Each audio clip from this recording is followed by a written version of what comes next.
والله الحمد لله. انت بتقول الكيلة 1000 ونص.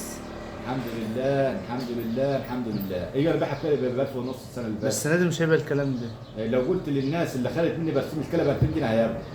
يعني بس هو ممكن يعمل ترجيدة لنفسه. برسيم ياما السنة دي معمول. والله محمود جمعة وسمارة ومحمد محمود. يعني العلب بتاعكم ده اسمعني فيه مثلا أقول لك 10 15 واحد. تعرفوا هم عملوا لا لا بيغزونا يعني. مش على يغزوك، هو اصل هو اسمعني بس. هو حلو أقول لك مش إيه؟ وحش. أقول لك إيه؟ محصول حلو مش وحش. السنه اللي فاتت دي طبعا سمارة هو عم صحيح بس انا ما بتكلمش على سمار. بص أي. هو هو البرسيم عامة محصول حلو. محصول حلو ايوه ماشي. وكون ان انا اجيب لي تجاوب في اخر السنة ب 10 15000 20000 ماشي. ما هو دول كانوا دول كانوا طيارين ما هو جبتهم. أي. فالناس كلها بتفكر فيه. السنة دي تجاوب البرسيم ياما. السنة اللي فاتت كانت ياما عن السنة اللي قبلها واتباع وما تبقاش حبات برسيم وكان كله سوقه حلو. السنة دي بقى البرسيم اكتر من السنة اللي فاتت. يا عم السنة كل حاجه فخير يعني عادي. والله يا استاذ محمد ياما في حاجه بتستنى وشويه في حاجه بتستنى. صحيح. والله بكلمك بامانه يا باشا. انت عايز تجاوب؟ انا يعني انا لما كنت قاعد كده مع نفسي وبقول يا رب كنت نفسي في ولد جوي. اي بكلمك بامانه والله يا استاذ محمد. اي كنت نفسي في ولد مش هضحك عليه. محمد تامر. المهم طبعا بس انت احسن حاجه نستنبذه محمد. اي عشان بحبك يا استاذ محمد. لا يا اخي. انت واخد بالك؟ المهم طبعا ربنا كرمني بالثلاث بنات وحمدت ربنا وقلت الحمد لله والشكر لك يا رب.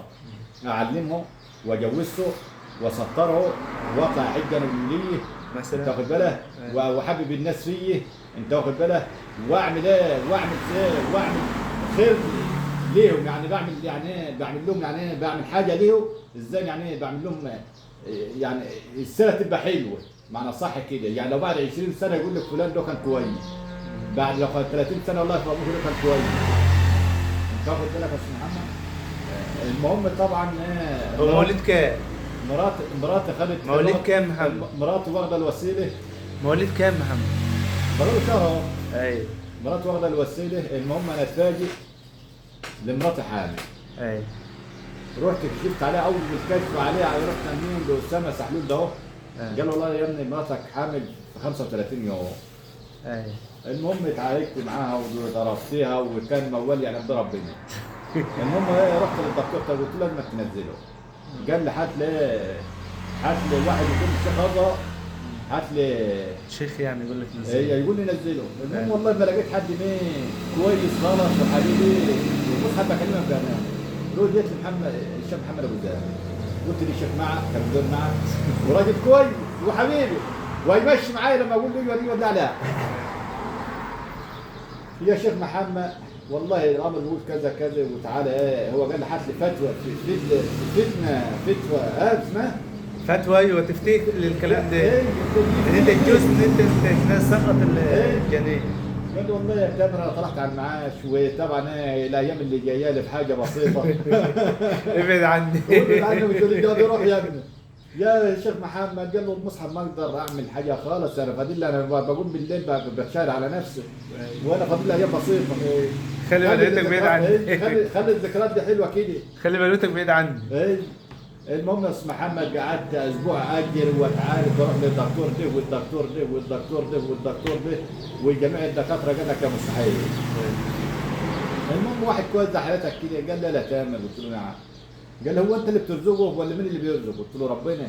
قال لي طب ربنا اراد اللي هو يجي انت مالك انت؟ سبحان الله. وانت اللي بترزق يا ابني. انا عاوز اعرف انت تقدر تتحرك غير بامر ربنا؟ قلت له فعلا ما تقدرش. قال لي انت تعرف تعمل اي حاجه غير لما اكون بامر اللي فوق؟ قلت له ايوه. قال لي خلاص اقعد واسكت. اتهدي بقى واقعد واسكت بس والله ربنا يسخطها. ما تتخططش بقى. المهم بيني وبينك يا استاذ محمد انا قعدت وسكت. بس من اول ما مراتي المحيلي ليه وانا طبعا كل يوم على الدكاتره اصل كانت عندها دوالي وكان عندها مش عارف ايه شويه سيوله ومش عارف ايه. بعد كده في الفتره الثالثه كنت ماشي مع دكتوره هناك في السوق والمهم كانت زهقاني شويه قالت مراتك ما تحلفش بقى عشان ايه. المهم من اول ناحيه ليه وكل اسبوع عند دكتور. المهم كان عليها فلوس زي حضرتك مش عارف. انا كان عاوز اجيب لك الفلوس كل يوم بلاقي فلوس كل اسبوع فلوس مني بتتاخد. المهم يا استاذ محمد، بيني وبينك قعدت 9 اشهر دوما تصرف عليها. المهم جيت في الشهر استاتت كده ولقيت الدكتور قال لي انت عندك كام ايه؟ قلت له عندي 3. قال وده الرابع؟ قلت له انا عارف ليه رابع الرابع. قال له قلت لك ولا بيني وبينك انا فرح بقى ولد اهو. طب يا عم محمد الولد جه قسما بالله العظيم يا استاذ محمد كل يوم الحمد لله الاول على اللي يجيبه ربنا، كل الحمد لله على اللي يجيبه ربنا. الولد مع فتحة خير عليك. لا فتحة خير عليك. ومن الناحيه الثانيه الاقيه كل يوم عند دكتور. كل يوم بروح بيه عند دكتور. ايه هو الولد؟ هيبقى كويس يا عم. بطنه بتتنفخ. وبيعمل حمام كل 3 ايام مره. انت واخد بالك ومش عارف ايه، مش عارف له حل خالص. رحت للاستاذ في اسكندريه وماشي واشاعات وتحليلات وجاب لي ياما مش عارف له حل. يعني اللي بيكلمني دي مدير الشؤون راجل كويس بيطمن عليا، كان بيكلمني قلت له والله انا في اسكندريه بعمل كذا كذا، الاقيه كل يوم بيتابعني. انا بقول انت بتعمل ايه وبتخلي ايه؟ يا عم هتعدي والله هي هتعدي وكل حاجه. بص انا اعرف عيال كانت وهي صغيره كانوا بيقولوا عندها ثقب في القلب ومش هتعيش. ومش هتعيش وهتعيش. والعيال دلوقتي بص تجري في الشارع ولا كأنه. يعني انا اعرف ولد ابن دكتوره كان محمد ده، وامه كانت تعبت في لما اتولد. يعني هو كان مولود على بنتين برضه او بنتين والله يا اسطى. وامه بقى كانت مصدقه ان هي جه، والواد جه في اول 6 شهور كده تعب ماشي وجاله القلب وقال لك بس الواد مش هيعيش.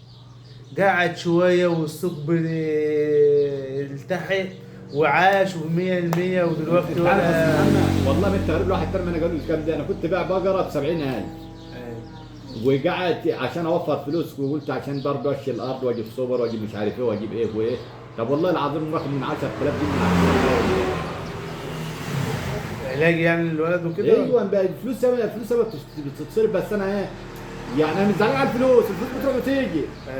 لو واحد خسر مليون جنيه مع الفلوس بتروح وتيجي. يا عم خير. المال الواد لو راح من جهه ثانيه اصل دي حاجه يعني ده حاجه انا بعمل اللي علي واللي جابه ربنا واللي شايفه ربنا هيعمله ان شاء الله خير. وانا متعشم في ربنا وبقول يا رب وخلاص. يا عم والله لا يبقى راجل سيد رجال. يا رب يا استاذ محمد. ان شاء الله باذن الله. يا رب يا اخي والله نفسي يا استاذ محمد. هو بيرضع طبيعي؟ بيرضع طبيعي. طالما بيرضع طبيعي بسلام. التصريف دي امره سهل. ما هو الدكتور ما فيش حد جراح هنا غير الدكتور رضا ده اهو. رضا عبد المحسن. وطبعا رضا عبد المحسن انت برضه مش غريب لواحد تاني. والله ما انا قايل الكلام ده عشان برضه الواحد يعني بحس ان هو اهدى. يعني اداله الطب راجل خايب حمار. انت وقت الراجل يعني الناس وقت مش فاهمنا اللي بيحصل ويهبل يا دكتور بالراحه انا عاوز يلا روح. انت فاهمني يا استاذ محمد؟ في بني ادمين كده طبيعه دماغها كده في دماغه انه لما يسكت وانت تقتنع وتمشي. انت كده ما بتريحنيش، انت كده بتتعبني. انت كده بتتعبني. الله يفتح عليك. ايوه انا عارف في بني ادمين كده. في دكاتره كده انت زي ما انت قلت كده حميره. والله العظيم يا استاذ محمد في دماغه ان هو اللي فاهم بس والبني ادمين اللي قدام منه ما بتفهمش حاجه. يقول لك انا اللي في دماغي انت اللي فاهمك انت. طب ما تقنعني تقول لي نعمله كذا. طب انا رحت للاستاذ دكتور اسمه سامح شحاتي، واستاذ دكتور كان جاي واخدته من سويسرا. كان يعني هو كان نزل يوم الثلاث وانا رحت له يوم الاربعاء. ودي تناسليه؟ مين؟ اللي بتاع المرض دي تناسلي ولا؟ لا ما فيش حد يعرف حاجه لسه عنه. مش انت بتقول بطنه بتتنفخ وبيعمل حمام كل بيعمل. طب ما دي تناسلي. طب ما دي تناسلي باللبوس. دي تناسلي يعني ايه بقى؟ يعني بطنه يعني. ايوه بطنه جهاز تناسلي وبطنه. في دكتور اسمه عاطف ابو زهوه عارفه؟ ما انا رحت لعاطف ابو زهوه دي قال لك دي مش تخصص اطفال. ما بتعرفش كده انا عارف. ايوه بس هو يفهم لك القصه دي. والله؟ ايوه والله. هو راجل تناسلي 10 على 10. مين اللي قال لك مش بتاع اطفال؟ ما هو قال لي انا كنت رايح له قبل كده واحد قال لي مش هيعرف حاجه في الاطفال. عادي يا عم روح له وهو هيفهم. برضه والله راجل بص محترم. كان شفت بقى عند ابويا في الناس في اسكندريه ما مشيتش معاه ورحنا له والله 10 على 10. كويس. 10 على 10 ورحيم بالمرضى. يعني لو عندك عمليه هيظبطك في التشفير. طب اروح اخد عنده كاش. انا عارف عاطف ابو زهوه. خد الولد على دراعك وخش قول له كشف يا عم تامر عربان مثلا. وتخش للدكتور: يا دكتور انا جاي اكشف عندك بالولد دوت. طب انا ما بكشفش يا دكتور، انا واجع في عرضك. أيوة. قول لي اي حاجه، قول لي على ناس اروح ليه مثلا، مش هتخسر حاجه. صح. وهو بيبقى عارف يظبط لك كل حاجة. الدنيا. بروح بس استنى تشوف بقى دي ما بتاع العينه ماشي. بتقول ايه. ماشي. ده هو عمل عمليه وخد عينه ونروح نحللوها، ما نشوف بس يا رب تطلع خير يا رب. ان شاء الله خير. يا انت رب. عايز تجاوب رز ايه بقى؟ انا عاوز تجاوز صلى على النبي. السلام. انا عندي فداء صغير كده، ايوه وطبعا ايه التجاوي ياما، ايوه والناس والله عندها تجاوي ياما، حتى لغايه محمود جمعه كنت جايب امبارح كان جاي عنده تجاوي. في تجاوب رز حلو. انت واخد بالك؟ شركات. بس اني ايوه مش مآمن لحد، والله بكلمك بالشكرانيه يعني. ساتر. والله ما انا متآمن لحد، خليك انت. ماشي. والله محمود جمعه